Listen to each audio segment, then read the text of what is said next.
अली सबसे मलिक साहब थे वो। मलिक रियाज। हाँ जी यार ये कमाल हो गया है, मतलब देखें जो सोचा ना था, जिसके बारे में लोग डरते थे बात करते हुए, लोग कहते थे ये हो नहीं सकता, वो फाइलों को पहिए लगा देते हैं, वो हो गया, वो हो रहा है, it's happening in front of our eyes.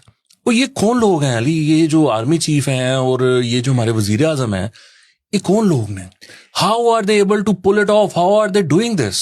यार बाज दफा बंदा कड़की में भी आता है, ठीक है ना, वो होता ही है कि लगाई किसी और के लिए होती है और उसके अंदर आप जाते हो क्योंकि आपने बड़े लोगों के साथ ज्यादतियां की होती हैं, बहुत लोगों के साथ ज्यादतियां की होती हैं, न जाने कितने करोड़ों रुपया अरबों रुपया तो इन्होंने जो है वो नाजायज कब्जों से कमाया हुआ है। जो इन्होंने सिंध के अंदर खास तौर पर जो इस्लामाबाद में हुआ, पेशावर में हुआ, लाहौर के अंदर हुआ, वो एक तरफ कर दीजिए आप, लेकिन जो सिंध के अंदर इन्होंने कराची बहरिया टाउन के लिए जिस तरह से जमीन एक्वायर की है, 16,000 एकड़ इनको टोटल जगह दी गई थी, वो अब से 3 साल पहले तक 50,000 एकड़ क्रॉस कर चुकी थी, जो कि असल कागजों में 16,000 एकड़ ही थी, लेकिन बाकी सारी इन्होंने वो जो एरिया है उसके अंदर जो इन्होंने मलीर का इलाका, उधर वहां पर ये कब्जा कर चुके थे, जो जहां पर बहुत बड़ी तादाद में जो मकामी शहरी थे, मकामी अफराद थे, जो वहां पर रह रहे थे झुग्गियों के अंदर और छोटे छोटे घरों के अंदर बनाकर रह रहे थे, गरीब लोग थे, उनको इन्होंने जो है वो वहां से डिस्प्लेस किया।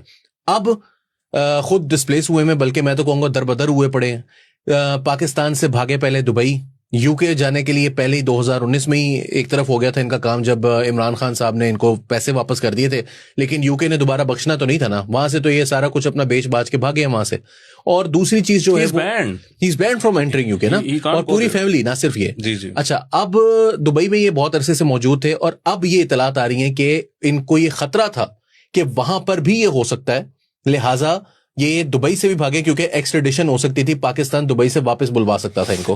अगर आपको एक इसके अंदर एक बड़ी एक रिजेम्बलेंस है वकास साहब, आपको याद है कि अरशद शरीफ भी पहले दुबई गए थे और वहां से फिर उनको ये इतला दी गई थी कि तुम पजो, क्योंकि इधर आपको एक्स्ट्राडाइट कर सकते हैं, इनके साथ पाकिस्तानी एजेंसीज के ताल्लुकात बड़े अच्छे हैं। So he went to Kenya. Ground reality बताऊं, सो इतना ये जुल्म है, इसको आप किस्मत का जुल्म कह लें मलिक रियाज के लिए, अगर उसके एंगल से आप देखें, या ये पहिया किस्मत का कैसे घूमता है अजीब तरीके से।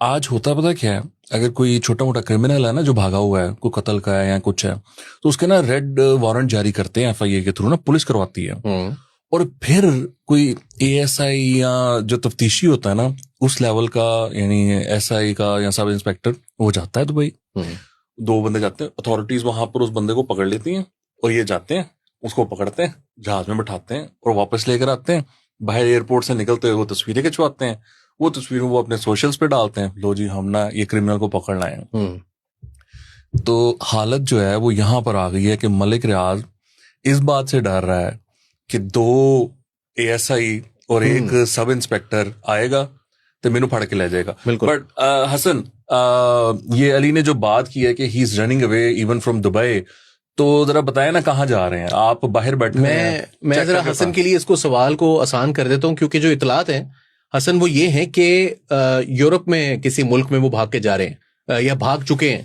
तो यूरोप में इतला ये भी है कि क्योंकि यूके तो जा नहीं सकते, तो किसी मुल्क की नेशनैलिटी उनके पास मौजूद थी पहले से और वो वहां पर चले गए। तो कौन से ममालिक हैं यूरोप में जहां पर वो जा सकते हैं आपके ख्याल में? अली, जो है यूरोप के अंदर बहुत ज्यादा इजी है नेशनलिटी लेना। मलिक रियाज साहब जैसे आदमी के लिए, आपके पास पैसे हों तो आप कहीं भी ले सकते हैं। यूरोप में बहुत सारी गोल्डन वीजा स्कीम्स उनको कहते हैं, वो चल रही हैं।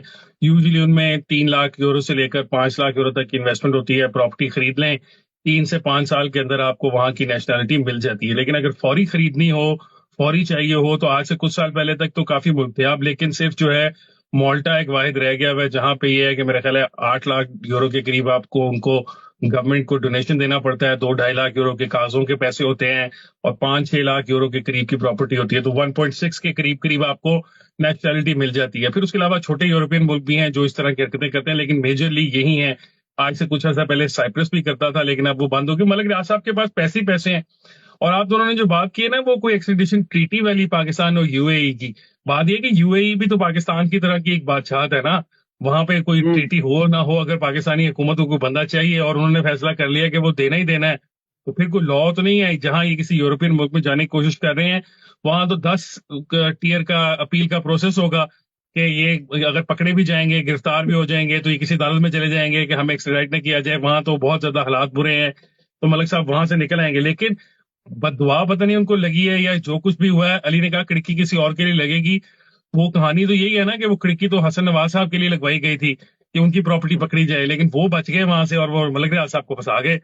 और उसके बाद फिर इसीलिए तो उन्होंने फिर काम भी साफ करा के दिया था कि फंसवाया भी आपने मुझे, तो अब निकलवा के मुझे आप दें। ये बात बड़ी जेन्युइन है, हमारे जहन से निकल गई थी कि वाकई हसन नवाज के लिए ये ट्रैप सेट किया गया था और अजीब ही मामला हुआ है। अभी भी देखिए ना, इमरान साहब के लिए, इमरान खान के लिए हुआ है ना ट्रैप, तो सेट तो मलिक रियाज उसके अंदर ही फंसा हुआ है। लेकिन अली मलिक रियाज ऐसा बंदा, आपको पता है मलिक रियाज की सबसे बड़ी स्ट्रेंथ क्या है? वो डरपोक है। That's his biggest strength. You know, I have seen him call people छोटे छोटे इश्यूज पे, छोटे छोटे लोगों को डायरेक्ट कॉल्स करता है। कोई इशू हो जाए ना, उसको डायरेक्ट कॉल करके और उसको कन्विंस करने की कोशिश करता है कि यार नहीं मैं नहीं किया, वो नहीं मैं तो ये गाल ही नहीं। सो मैंने ये देखा हुआ है उसको, तो उसकी स्ट्रेंथ ये है कि वो डरपोक है। वो एक जो आकड़ होती है ना, वो नहीं, आकड़ वाला बंदा जो है ना, ही गेट्स इनटू ट्रबल। लेकिन मुझे ये समझ नहीं आती कि उसने इमरान से, मतलब he got greedy in a sense कि उसको इमरान से इतना फायदा हुआ कि उसने कहा यार इन्हें सपोर्ट करो। अदरवाइज मतलब वो तो आपको पता है हर एक को सपोर्ट, चौधरियों को वो उसके ताल्लुकात इतने जबरदस्त, जरदारी साहब के उसके अच्छे ताल्लुकात, नून लीग के साथ उसके अच्छे ताल्लुकात, हर फौजी एस्टेब्लिशमेंट के साथ उसके अच्छे ताल्लुकात।